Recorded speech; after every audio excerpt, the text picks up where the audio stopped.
and you know, concussions started to run rampant.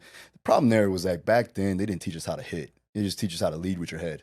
And Wow. so, you know, you fast forward, I get to my college career, and you know, you accumulate these concussions, but you transition. I transitioned into a sport like combat sports with MMA, and you get even more concussions. Yeah, So I yeah. had to be very cognizant of the way I was treating my body, the way I was fueling my body, and also hydration was key.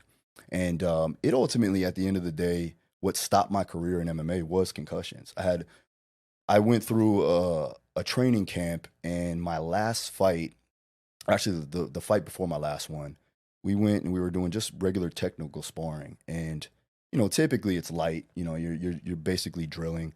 My training partner came down, did a spinning back kick, and I kind of slipped it because I wasn't really too worried about it. And he came down just right on the right spot, hit me in the back of the head, and I was concussed. I finished off the training, but it just didn't feel right. Like I've been rocked before. Right, You right, know, right. you do it in football and everything else.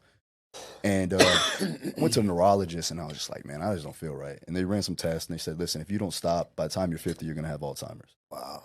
And so at that point, it took me like 2 weeks to really identify, all right, is this what I want to do? Is this the route that I want to go? Because I had other things in the works, and we can get into that too.